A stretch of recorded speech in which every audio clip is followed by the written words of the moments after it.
Assalamualaikum warahmatullahi wabarakatuh. Oke, apa kabarnya anak-anak Ananda kelas 5 hari ini? Ibu harapkan sehat semua nak ya. Oke, baiklah. Sebelum masuk materi, alangkah baiknya kita membaca doa dulu. Membaca doa dimulai.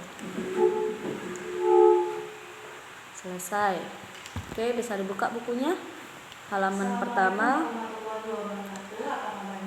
tentang keperwiraan Nabi Muhammad SAW. Oke.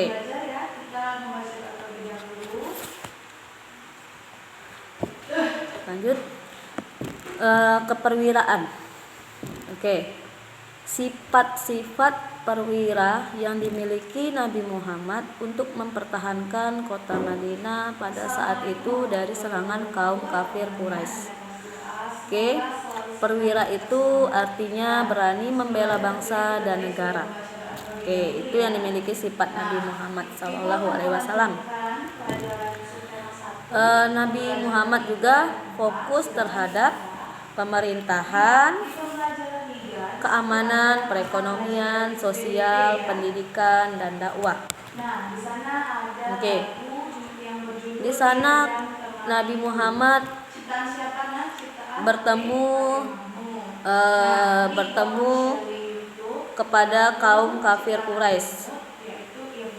Tapi rupanya kaum kafir Quraisy ini tidak senang dengan keberadaan Nabi Muhammad SAW. Mereka berbagai cara untuk mengusir Nabi Muhammad. Ketika itu Nabi Muhammad hijrahnya ke Madinah. Jadi berbagai cara kaum kafir Quraisy ini untuk mengusir Nabi Muhammad SAW itu jauh-jauh dari kota Madinah. Oke. Pertama dilihat dilihat halaman 3, yaitu menghadapi permusuhan kaum kafir Quraisy. Nah, rupanya kaum kafir Quraisy ini memang tidak mau. Mereka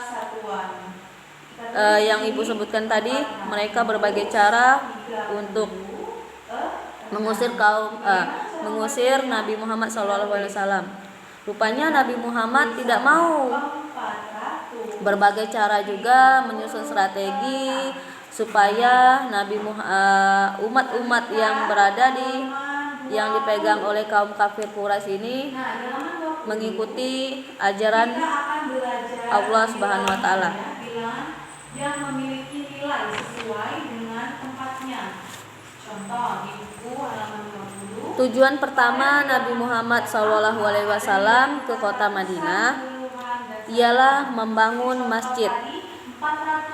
Masjid itu tidak hanya sebagai pusat untuk sholat terhadap Allah, tetapi juga sebagai pusat pendidikan dan pengajaran agama. Masjid juga berfungsi sebagai pengadilan untuk memutuskan perkara yang muncul di masyarakat. Dan masjid juga sebagai tempat permusyawarahan dan pertemuan-pertemuan lainnya. Banyak ya tujuan masjid yang dibangun oleh Nabi Muhammad SAW.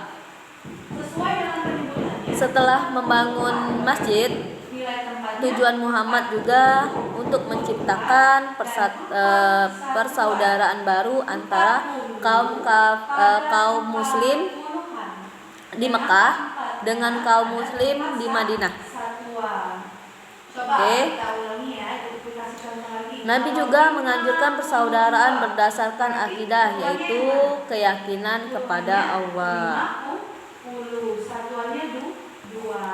Dan Nabi juga dalam pemerintahan dan keamanan mengadakan perjanjian yang dijanjikan undang-undang. Undang-undang yang mengatur orang-orang Muhajirin, Ansor, dan kaum Yahudi untuk bersedia saling berdampingan secara damai.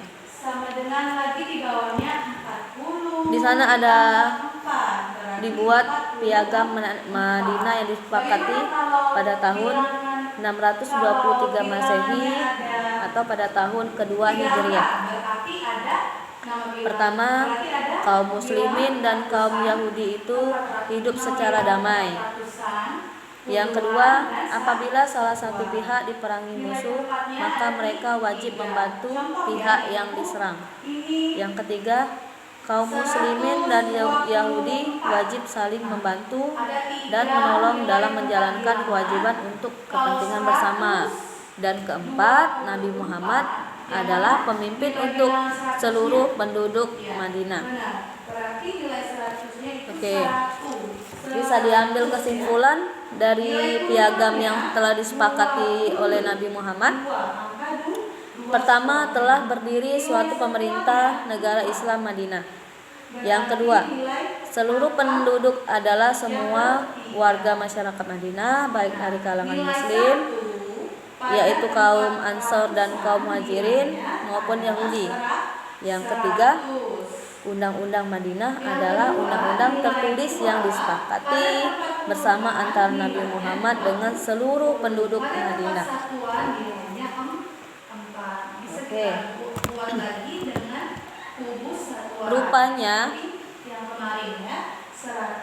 kaum kafir, di situ dia merencanakan untuk menyerang kaum muslimin juga. Oke, pertama, strategi mereka pengintaian dan pengawasan medan, tujuannya untuk mengetahui seluk-beluk daerah perbatasan Madinah. Dan yang kedua, bertujuan untuk berperang, mempertahankan diri agama Islam dari serangan kafir Quraisy dan pihak-pihak yang memerangi Islam. Lanjut, yang ketiga, tugas rahasia, yaitu sebagai mata-mata dan intel untuk mengetahui kalau ada serangan dari musuh, maka akan mengabarkan kepada Nabi Muhammad. Nah, Anda bisa lihat contoh di bawah. Yang keempat, embargo ekonomi. Ratusan, puluhan, dan satuan yang di dalam tabel. Oke. Nah, untuk hari ini latihannya. Lanjut. Dan Nabi Muhammad juga memperkuat suatu keamanan yang merupakan cikal bakal angkatan persenjataan. Tujuannya untuk menjaga keamanan di dalam negeri dan jalur perbatasan. Oke. Ibu rasa cukup sampai di sini dulu materi yang akan Ibu sampaikan. Nanti Ibu akan nge-share keperwiraan Rasulullah dalam perang Badar berupa film tentang perang Badar. Oke. Ibu akhiri ya. Tetap jaga kesehatannya. Oke, tetap semangat nak. Ibu akhiri, wassalamualaikum warahmatullahi wabarakatuh.